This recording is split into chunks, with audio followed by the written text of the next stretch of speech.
Adam Sandler is a weird actor to talk about. Most people have already made up their mind about him. He's the goofy guy, the loud guy, and the dude who makes movies set in Hawaii because he wants a paid holiday with his friends. And honestly, yeah, he is that guy. But here's the thing that nobody ever expects. Hiding underneath all of that shouting and slapstick, there's an actor who is weirdly good at tapping into real, awkward and uncomfortable emotions. Most people think Sandler's dramatic era started with Uncut Gems or the Meyerowitz stories, but long before any of that, he gave a performance that was so different, so controlled and so uniquely him that almost nobody knew what to think of it. Punch Drunk Love isn't just Sandler being serious. It's not a fluke or a gimmick. It's the exact moment a great director looked at the guy from Happy Gilmore and said, "This man can act. He's just never been put in the right film."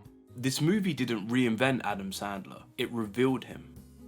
To understand why Adam Sandler works so well in this film, you have to understand where he came from. Sandler rose through SNL doing characters who were basically children trapped in an adult body. Loud, insecure, emotional. And that persona carried into all of his early movies. Billy Madison, The Waterboy, Happy Gilmore. You can practically see the DNA repeating itself. That man-child thing became his whole brand. People loved it, critics hated it, but it worked. And more importantly, it hid something interesting underneath. Because if you strip away all of the stupid voices and cartoon energy, that character is actually just sad. He's anxious, he's overwhelmed, he's angry in a way that he doesn't know how to express. Sandler has always been good at playing insecurity, but he just buries it underneath jokes, which is exactly why he's perfect for Barry Egen. Barry is basically the dramatic version of every Sandler, except instead of using humour to hide how messed up he feels, he just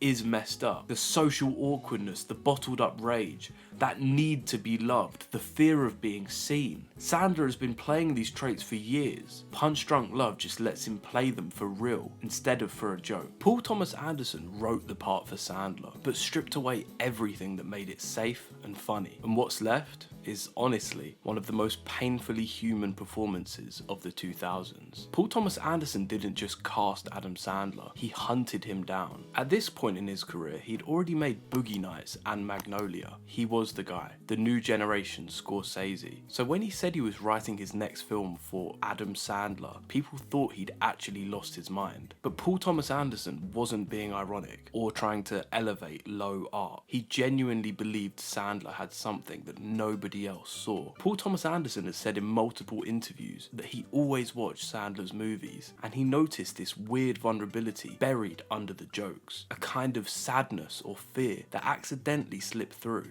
And he became obsessed with the idea of taking that emotional core and putting it into a real movie, a grown-up Adam Sandler film, as he called it. He didn't want Sandler despite his comedic persona, he wanted him because of it, because the persona was already doing half the work. Barry Egen is basically the Sandler archetype, but played straight, without the safety net of comedy. So he shapes the entire film around that idea. A man who feels like the world is too loud, too overwhelming, too chaotic, and he's barely keeping himself together. That is where Sandler thrives.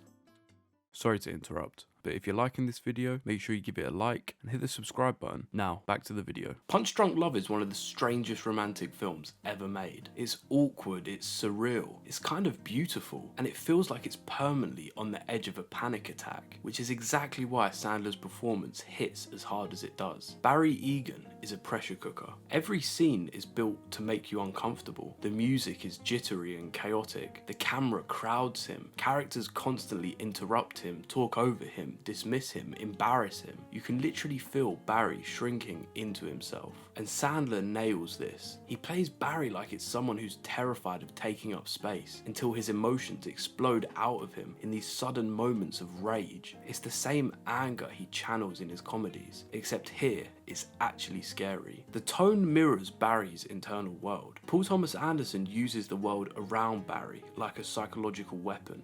The lighting, the production design, even the weird harmonium music, everything is slightly off, slightly wrong, and slightly too much. It creates a perfect environment for Sandler to be anxious, confused, hopeful, romantic, and furious all at once. You understand Barry not because of how he tells you to feel, but because the film feels like he feels. It subverts your expectations of Sandler. Punch Drunk Love knows you expect Sandler to be funny. It knows you expect a goofy, explosive man-child, and the film plays with that expectation, twisting it into something uncomfortable. When Barry finally snaps, like the bathroom scene, it's not a classic Sandler rage. It's frightening, it's sad, it's a lifetime of suppressed emotions bursting out for the first time. And that is why this movie works. It uses everything we think we know about Sandler and weaponizes it. And here's the big point of the video. Punch Drunk Love is the best acting Adam Sandler has ever done. Not the most popular, not the most quoted, but the best. And here's why. Number one, it's his most controlled performance. Every choice is small and intentional. He's quiet, he's internal. He communicates so much with just his posture, his breathing, the way he can't look someone in the eye. It's the opposite of what people expect from him. Number two, he's playing actual vulnerability, not exaggerated vulnerability. In Happy Gilmore or The Waterboy, his characters are insecure, but in a cartoon way. Barry Egen is insecure in a way that feels painfully real. You don't laugh at him, you feel for him. Number three, it shows the full range of what Sandler can do. The tenderness, the awkward humor, the romantic sincerity, the explosive anger. He hits every emotional note without ever breaking the tone of the movie. Uncut Gems is intense, the Mayovitz stories is understated, but Punch Drunk Love? This is the one performance where it all comes together. Number four, it's the first time a director unlocks the real Sandler. Paul Thomas Anderson saw the dramatic actor hidden inside the comedic one, and Punch Drunk Love is the proof. It's the blueprint for every good dramatic role Sandler has taken since. This is Adam Sandler with all the noise stripped away. No gimmicks, no nostalgia, just the pure, raw, emotional core he's been hiding inside jokes for years. And that's why, even today, this is the best performance he's ever given.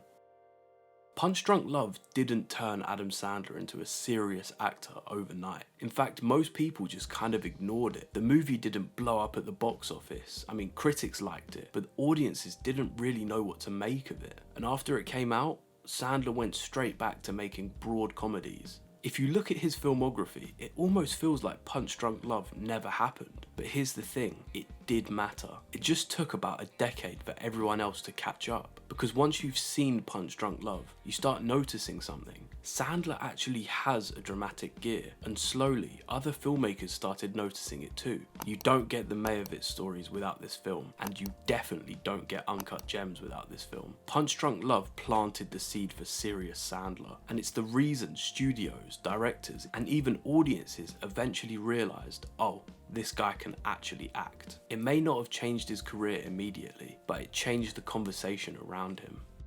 So let's answer the title. Is Punch Drunk Love Adam Sandler's best performance? Honestly, yeah. And not because it's the loudest or the most intense or the most Oscar friendly, but because it's the purest. Punch Drunk Love isn't Sandler stepping out of his comfort zone. It's him finally being seen for what he actually is. A performer with real emotional depth who spent most of his career hiding behind jokes. This movie didn't reinvent him, it revealed him. It revealed the vulnerability, the sadness, the awkwardness, the bottled up rage, the real stuff that was always under the surface. And the crazy part is that most people still haven't watched it. Most people still think Sandler became a good actor in 2019's Uncut Gems. They missed the moment where it actually happened. So if you've only ever known the silly Adam Sandler or the chaotic, stress-inducing Adam Sandler, there's a version of him you haven't met. The version that Paul Thomas Anderson saw before anyone else.